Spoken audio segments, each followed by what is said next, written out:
Polisi yang tadinya merilis ada 3 DPO pelaku pembunuhan Vina dan kekasihnya menyatakan hanya ada 1 DPO yaitu Peggy yang sudah ditangkap.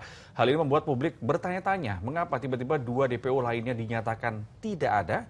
Spekulasi liar pun bermunculan. Kita diskusi.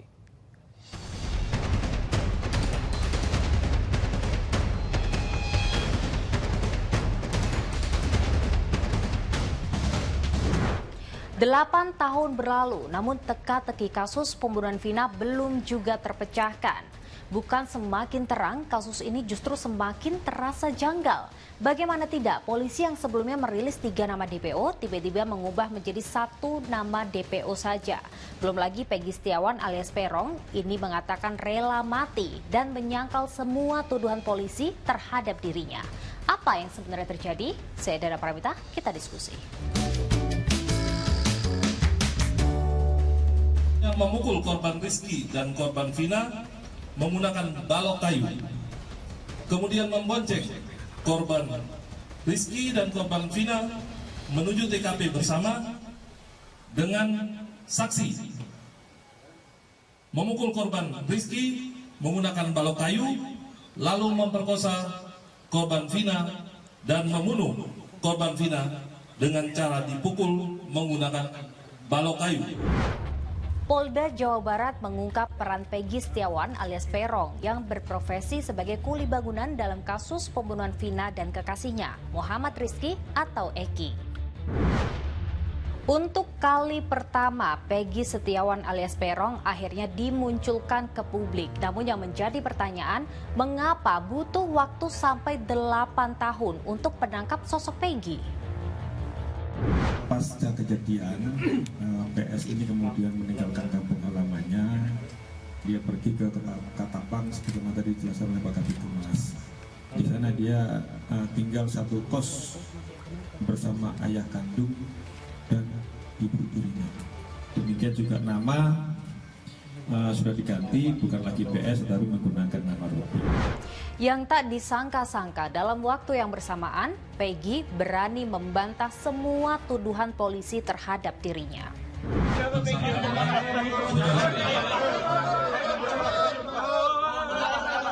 Saya tidak pernah melakukan orang itu. Ini difitnah. Saya rela mati. Saya rela mati. Tidak. Saat digiring polisi, Peggy terus-terusan membantah bahwa dirinya bukan dalang dalam kasus pembunuhan Vina dan Eki. Kalian jadi saksi kalau saya mati. Pada saat tanggal 27 ada di mana pada saat itu? Di mana pada apa? Tidak ada. Sama sekali. Saya rela mati. Saya rela mati. Saya rela mati.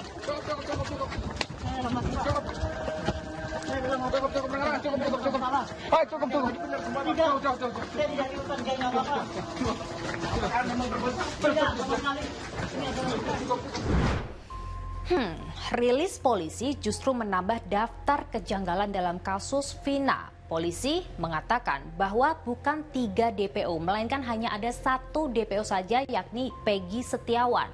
Lalu kemana 2 nama DPO lainnya? Kok tiba-tiba dihapus? Pencabutan 2 orang dari DPO yang setelah 8 tahun itu ada, tentunya memang sangat dirasakan sangat janggal sekali. Saya melihat bahwa ini ada upaya pemaksaan penyidikan, gitu. Penetapan tersangka 3 orang itu. Salah satunya 1 Peggy Setiawan yang kemudian masih sudah ditangkap. Ini sejak awal memang terasa sangat dipaksakan. Makanya 8 tahun itu tidak ada upaya untuk mengejar 3 orang itu. Makanya ketika kemarin muncul pernyataan bahwa hanya Peggy yang ditetapkan sebagai tersangka, 2 orang kemudian dihilangkan, artinya mengkonfirmasi bahwa selama 8 tahun ini 3 DPO, nama-nama ini 3 DPO ini dipaksakan. Nah, kalau saya berdiskusi dengan pakar hukum pidana, polisi ini dinilai blunder karena mengambil alih kewenangan pengadilan dengan mengubah jumlah pelaku dari 3 DPO menjadi 1 DPO. Ketika kemudian polisi atau penyidik menangkap salah satu buron, salah satu orang yang dicari, ya, bahwa kemudian memeriksa ulang saksi-saksi yang pernah diadili, dan di situ terungkap bahwa sebenarnya pelakunya cuma 9, gitu ya. Nah, maka polisi boleh menuangkan itu di dalam berita acara, tetapi dia tidak boleh berkesimpulan bahwa pelakunya cuma 9, gitu. Ya, jadi sebenarnya itu tadi polisi mengambil alih kewenangannya pengadilan yang seharusnya dinyatakan oleh pengadilan ini oleh kepolisian. Mestinya diam aja biar ya seolah-olah memang masih ada buron 2 orang gitu. Nanti biar itu terungkap di pengadilan. Nah, biar pengadilan yang menentukan bahwa sesungguhnya dalam peristiwa ini yang terjadi adalah pelakunya cuma 9 orang. Nah, jadi menurut saya disinilah kekeliruan dari proses ini, gitu. Jadi ada pernyataan yang dinyatakan oleh institusi yang sebenarnya dia tidak punya kewenangan untuk menyatakan itu. Nah, karena itu saya bilang kepolisian sudah mengambil alih kewenangan pengadilan. Seolah semakin rumit dan belum juga menemui titik terang. Apakah kemudian penyidikan ini memungkinkan untuk kembali diulang? Tidak bisa diulang lagi proses penyidikan ini terhadap yang 8 orang ya. Tetapi penyidikan terhadap Peggy Setiawan harus dilakukan dari awal kembali ya, dengan mendasarkan pada hasil pemeriksaan. Salah satu ya dasarnya hasil tahun 2016. Mengapa dikatakan tidak bisa dilakukan lagi penyidikan dari ulang untuk yang 8 orang? Karena 8 orang itu sudah dipidana dan berkekuatan tetap secara hukum ya. Putusan berkekuatan tetap ini mau menyatakan bahwa proses yang dilakukan oleh polisi itu telah mendapat legitimasi melalui putusan pengadilan bahwa prosesnya itu benar, walaupun menyisakan beberapa catatan seperti Saka Tatal ya. Saka Tatal pelaku tahun 2016, saat itu dia masih di bawah umur. Setelah dia dihukum dan 8 tahun dan sekarang sudah keluar, dia kan menyatakan dia itu bukan pelaku ya, tetapi dipukulin. Sehingga dia harus mengakui. Nah, ini juga saya bilang bagian daripada yang harus diaudit. Pernyataan polisi yang berubah-ubah belum lagi terkesan memaksa. Ini membuat publik semakin trust issue dengan institusi kepolisian.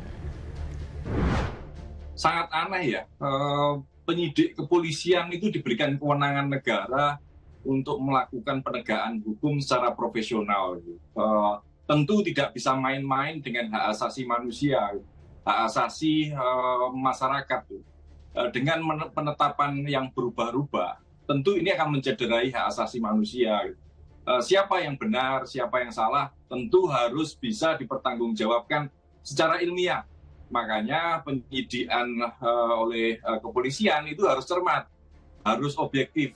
Makanya mereka juga dibekali scientific crime investigation yang bisa dipertanggungjawabkan secara ilmiah, secara logis, bukan hanya berdasarkan subjektivitas, tapi harus objektif dalam melakukan penyelidikan itu. Kalau saya melihat mengapa kasus ini berlarut-larut, sepertinya ada unsur subjektivitas dari penyidik, makanya harus dipaksakan ada tersangka.